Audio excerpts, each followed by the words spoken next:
நமக்கு தெரியுதோ இல்லையா, ஊர்ல இருக்க திருநாயெல்லாம் கரெக்டா நம்ம வீட்டு வாசல்ல தான் நிக்குது. எறும்புகண்டு தூக்கிடுச்சு பத்தியா?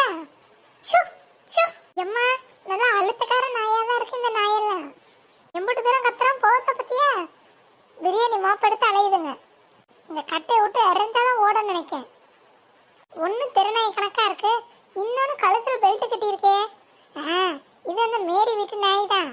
இவன் வாய் தான் நல்லா பேசுவான். ஒழுங்கா சோற போட்டா அது எதுக்கு அடுத்த வீட்டுக்கு வருது? இவன் பேச்சுல இருக்குது, செயல்ல இல்ல. எவன் வீட்டுல பிரியாணி போடுவான், எவன் வீட்டுல கறி எடுப்பான்னு இந்த நாயெல்லாம் நாக்க தொங்க போட்டு அலைஞ்சிட்டு கிடக்கு. அந்த பயம் இருக்கணும். எல்லாம் ஓடிருச்சு. குச்சி எடுத்தாதான் இந்த நாடு மாடு அடங்குற மாதிரி நாயும் கூட ஓடுதியா? ஏக்கா, என்ன நாய் கூட பேச்சுவார்த்தை நடத்திட்டு இருக்கீங்க?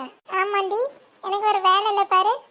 நாய் கூட எல்லாம் பேச்சுவார்த்தை நடத்துற அளவுக்கு நான் வந்துட்டேன், அப்படிதானே? ஏக்கா இல்லக்கா, சரியான கடுப்புல இருக்கீங்களா? அது என்ன கத்திட்டு இருக்கீங்களேன்னு கேட்டேன். ஒண்ணும் இல்லடி, இந்த பிரியாணி வாசத்துக்கு ஊர்ல இருக்க திருநாயெல்லாம் நம்ம வீட்டு வாசல நிக்குது. திருநாய் தான் வருதுன்னு பார்த்தா இந்த பக்கத்து வீட்டு மேரி வீட்டு நாய் இருக்கு பத்தியா? அதுவும் நம்ம வீட்டு வாசல்ல எலும்பு தூக்கிட்டு ஓடுது. அப்படியா? அவன் வீட்டை கூட்டிட்டு தானே போவா வேலைக்கு. எப்படி இந்த நாய் எல்லாம் இருந்துச்சு? நாய்க்கு மோப்படுத்த ஓடி என்ன தாவி பூச்சி கூட வரும். இதெல்லாம் ஒரு கேள்வின்னு கேட்கா பாரு. அதுவும் சரிதான்க்கா, போறவ வீட்டுக்குள்ள விட்டுட்டு போனா மட்டும் பத்தாது, கட்டி போட்டு வைக்கணும். இல்லைன்னா எப்படியாவது 4 வீட்டுக்கு வரதான் செய்யும். இது வந்து எலும்பு துண்டெல்லாம் தூக்கிட்டு போவோம், குப்பையெல்லாம் களைச்சி போட்டுட்டு போவோம். இதெல்லாம் அள்ளி கொட்டுறதா எனக்கு வேலை. இந்த குப்பைக்கார பொம்பளை என்ன சொல்லுது, தினைக்கும் குப்பையை நீங்க கொட்டி கொட்டி வைக்கிறீங்குது. எனக்கு என்ன கொட்டி வைக்கணும்னு ஆசையா? இந்த நாய் களைச்சி போட்டுருது, இதை நான் மறுபடியும் போய் அள்ள வேண்டியதா இருக்கு. ஆமாக்கா, உங்க வீட்டுல மட்டும் இல்ல, எல்லார் வீட்டு வாசல்லையும் குப்பையை இந்த நாய் கொதறி தான் வைக்குதுன்னா பாத்துக்கோங்களேன். பேசாம குப்பைக்காரமா வந்தோன்னே குப்பையை கொண்டு போய் கொட்டிட்டு வந்துடணும். இந்த வாசல் எடுத்து வைக்கிறது, தெருவில் எடுத்து வைக்கிறதுலாம் வைக்கக்கூடாது. இந்த நாய்களுக்கு பயப்பட வேண்டியதா இருக்கு பத்தியா? இந்த நாய் பிடிக்கிற வண்டி வந்து எல்லாத்தையும் தூக்கி போட்டு போக வேண்டியதான். பாவம்க்கா, அவங்க வீட்டில் கட்டி போட்டு வளர்த்தாலே சரியாதான் இருக்கும். அப்படி தெருவில் அவுத்து விடுறதுக்கு அது வேலையை காட்டுது. கரெக்டாக சொன்னேன். அவங்க வீட்டுக்குள்ள இருந்து எந்த பிரச்சனையும் இல்லை. இப்படி வெளியே வர வயசு நம்ம உயிரை வாங்குதுங்க. ஏமா மல்லிகா, இங்க வா. இக்க மாமா சமைச்சிட்டாரு போல. வரேங்க. இக்க வாங்க, நம்மளே போய் பரிமாறுவோம். ஆமாண்டி, அந்த மனுஷன் தனியாலவே சமைச்சு முடிச்சிட்டாரு. நம்ம போய் பரிமாறவாது செய்வோம். பிள்ளைகள்லாம் கூப்பிடு. ஏக்கா, அதுங்கெல்லாம் அங்கதான் சுற்றி சுற்றி வந்துட்டு இருந்துச்சுங்க. இன்னும் சாப்பாட்டுலாம் கையை வச்சிருக்கோங்க.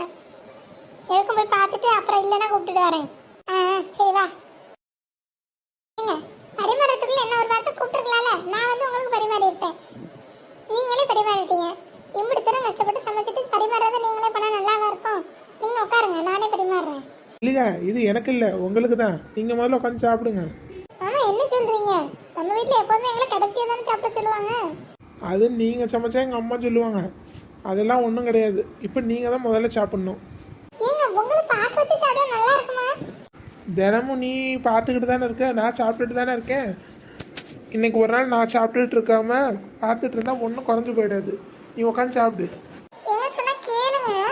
மல்லிகா, என் பேச்சு கேட்பியா மாட்டியா? கேப்பேன். அப்போ உட்காந்து சாப்பிடு. பிள்ளைங்க எல்லாம் அங்கங்கே உட்காந்து சாப்பிடுதுங்கம்மா. அதுங்களுக்கு தான் முதல்ல வச்சு கொடுத்தேன். சமைச்ச இடத்துல எல்லாம் கட்டியில் உட்காந்து கடை கடை சாப்பிட்டுட்டு இருக்குங்க. மறுச்சோறு வேறுனா வந்து வாங்கிக்கிறேன்னு இருக்குங்க. அப்படியா? நல்லது. எங்க மற்ற கூட்டாளி எல்லாம் காணோம். ஆமா, இந்த வசந்தி இங்க தான் இருந்தா, எங்க போனேன்னு தெரியலையே.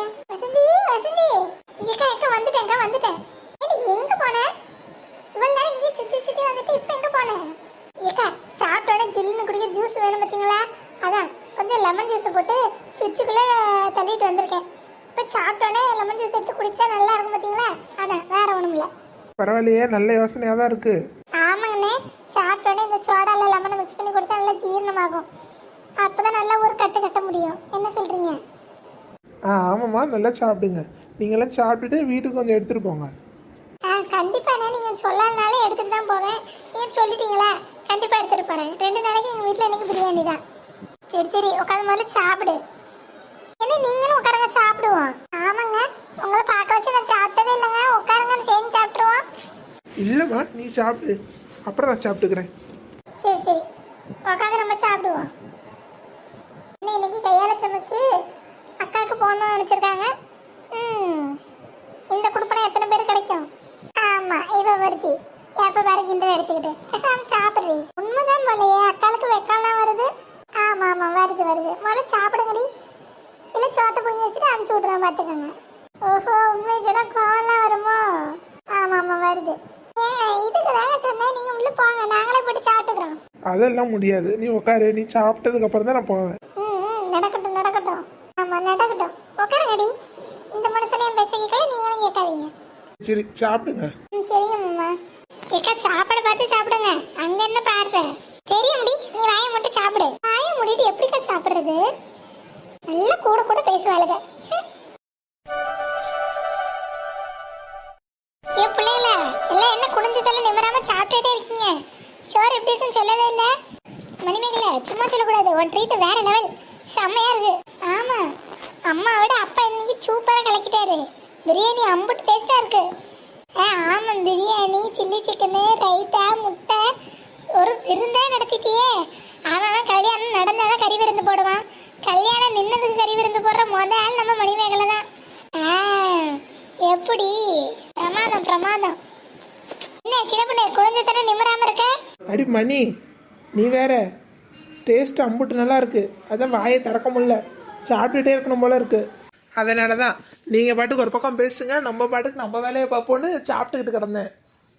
பிரியாணி வேற லெவல். இங்க பாரு மணி, நீ மட்டும் இப்படி ட்ரீட் தருவேன்னு தெரிஞ்சிச்சுன்னு வையே, வாரம் 2 மாப்பிளை கூட்டிட்டு வந்து விட்டு நீ வேணான்னு சொல்லி அனுப்பிச்சு விடு. நமக்கு வாரம் வாரம் ட்ரீட் கிடைக்கும். இது நல்ல கதையா இருக்கே. ஸ்ருதி அக்கா நீங்க சொல்றதும் வாஸ்தவம் தான். பேசாம அப்படியே பண்ணி விடுவோம். இப்படி ஒரு பிரியாணி கிடைக்கும்னா தாராளமா பண்ணலாம். சரி சரி, சூடாகிறதுக்குள்ள எல்லாம் சாப்பிடுங்க, அப்புறம் ஆறி போயிட்டா நல்லா இருக்குது. சீக்கிரம் சீக்கிரம். ஆமா ஆமா சீக்கிரம் சாப்பிடுங்க.